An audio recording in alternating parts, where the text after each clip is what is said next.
I just didn't find. Now all I hear is saying goodbye. Well, the first drugs I used, marijuana, was laced with angel dust when I was 9. Here in Cincinnati? Here in Cincinnati. It's been almost 10 years ago. Okay. There's a lot of ways that I got in trouble with, not just my family, but with everybody, because I was in trouble with myself, and I was looking for help. What was your academic performance like at this point? Well, I'd flunked out. I'd flunked the 8th grade. Because you're obviously no dummy. Well, through the help of Kids Helping Kids, they helped me tap into some of the potentials that I had, and I was never using them as a drug or using drugs.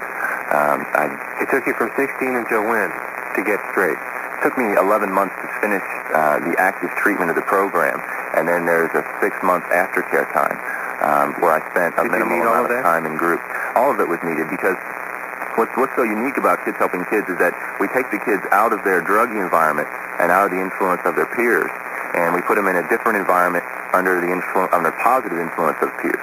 Introduce us to your friend here. Introduce us to Chris. You meet him on the job? Well, Chris and I were on the program together. I came in the day about 2 months after he had been in the program, I guess, and he and I went through our what we call phases together, the developmental stages in treatment.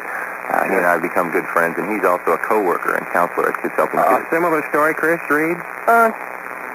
Pretty similar. We both lost our parents at the same time. I lost my parent when I was like 14 years old. And through divorce or death or what? Through death. My mother died. She drowned. And pretty tragic experience. So your father was left in charge? Yeah, he was left in charge. He really well, Dad can do a whole lot better as a single parent than mothers can, right? Well, he didn't do a real good job. I mean, all right, let's stop here before we start beating up at parents. All right, for a sec. In either of your cases, if your family had remained intact, do you think you would have had an easier go of it? Would it have made any difference to you? What do you think? Because you both focused on that right up front. I mean, you seem to both of you think that it was the turning point in your development as a human being. The reason I brought it up front was when you asked me about it is because it showed how much free time that I had. If my mother was working, I was home alone all day. Okay. Lack of adult supervision is what you're saying. Right. Okay, is that the same thing for you, Chris? Yeah, there was two different factors for me. One, my father didn't provide much supervision. Plus, when my mother died, that had produced a lot of guilt, a lot of hurt and pain, which I didn't know how to deal with. Did your father know how to deal with it? No, he didn't. He learned through the program, but before I went in, it just kind of all got suppressed with drugs. I just pushed it all down and built up and got worse, and anger came out, things like that. How bad did it get for you? How did your father handle your drug abuse? Well, he attempted intervention also a couple times. He would like to say, Chris, come on, you need to get off this. You need to get in school. You need to do different things. Maybe play sports with me or something like that. But at the stage I was at, there wasn't a whole lot he could do. He just left it up to the courts. I got in trouble with the police. What could he have? What should he have done? I mean, is there anything that he could have done back then that could have changed your problems? I think the same thing Benji said was just to seek counseling himself and to find out what kind of necessary... He couldn't have gotten your act together unless he had his own act together. Right, exactly. Plus, I mean, really, I was in control of my own behaviors. There really wasn't a whole lot he could do. I was going to get high, I was going to drink, I was going to do what I wanted to do. Could he have just simply kicked you out? Would that have changed your behavior? Could you have handled that? I had places to go. I could have went to friends, I could have went to my grandmother's, a place like that. So, really... What he did was the best thing he could have done was just let natural consequences take their toll. Oh, okay. So by the time you were what? 12, 13, 14, I was 15? 17 by that time. Well, your mother, she passed away when I was 14. 14. So from 14 to 17, you developed some serious problems. Serious, yeah. I failed in school. Didn't have any friends. I quit all my sports. Partly because of the pain. And not being able to deal with the pain, partly because of lack of the right kind of supervision. What kind of supervision did you need at that time? I think when my mother died, I probably needed somebody to stick around and say, listen, this is a tough situation, something tragic has happened, and we need to stick it out together. Did you depend upon her? before? Yeah. More than your He was boss? pretty much the disciplinarian Okay. type. You sort of lost your vertical hold then, eh? Yeah, exactly. All Lost right. all my support. Okay, and at that point, Dad said, hey, I don't know how to handle a theater. Right. He was going through his own problems, losing his wife. Right, and then my way to deal with it was to go out and find my peers that would give me drugs or to... How did he deal with it? I think... Just tightened his belt and toughed it out? How did he deal with... He went out, he just started doing other various things, and he took up square dancing, he found a girlfriend, things like that. And Okay. He found another support group. Mm-hmm. Yeah. And Right. rebuilt his life a little bit. Yeah, I think, yeah. Okay. All right, well, we hit the ground running awful fast here this morning. You've been very forthright with me so far. Ben Clark, Chris Reed, Kids Helping Kids, and they are a group that helps kids get past the lack of adult supervision, helps them work out some of the issues that beset all of us, how to deal with emotional conflicts and emotional pain, and how to deal with asserting and reasserting value systems. And if you'd like to join this conversation, you can. We're going to go to our phone lines in just a moment at 381-1530 on WCKY. Knock, knock. Sandy. Hi. Sandy is going to be here from the Institute for